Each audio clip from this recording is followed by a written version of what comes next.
مجھے تو کرکٹ سے زیادہ لالا پرتیک یادیو اور اس کے چمچوں کی حالت دیکھ کر مزہ آ رہا تھا۔ یوں لگ رہا تھا جیسے ہر روز نئے سرے سے ان کی ماں مر رہی ہو۔ پھر جب فضل محمود نے اس نئے لڑکے محمود حسین کے ساتھ مل کر پھر سے ہندوستانی فن خانوں کی دھجیاں بکھیرنا شروع کی تو ان کی جان گلے میں آ گئی۔ آخرکار پاکستانی ٹیم نے میزبان ٹیم کو اس سے بھی زیادہ بری طرح ہرا دیا جس طرح وہ پہلے میچ میں خود ہارے تھے۔ میں نے کہا ہاں، صرف لالا امرناتھ اٹکے تھے، وہ بھی اس لیے کہ ذوالفقار علی نے محمود حسین کی گیند پر ان کا آسان کیچ چھوڑ دیا تھا۔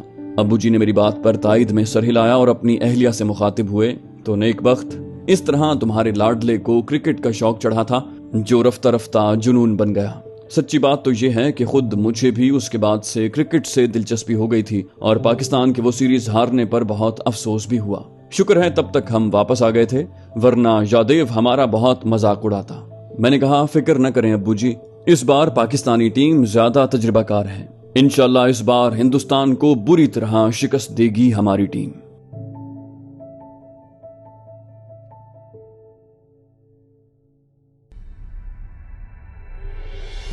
دوستو، آپ کو اپنی نئی سیریز میں خوش آمدید کہتے ہیں۔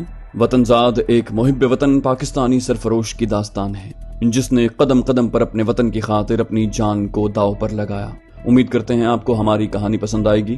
جانے سے پہلے آپ سے درخواست ہے کہ اس ویڈیو کو لائک کیجیے اور ویڈیو پسند آنے کی صورت میں اسے شیئر کیجیے، اور اگر ابھی تک آپ نے ہمارے چینل کو سبسکرائب نہیں کیا تو اسے سبسکرائب کیجیے اور کامنٹ سیکشن میں ضرور اپنی رائے کا اظہار کیجیے کہ آپ کو ہماری کہانی کیسی لگی۔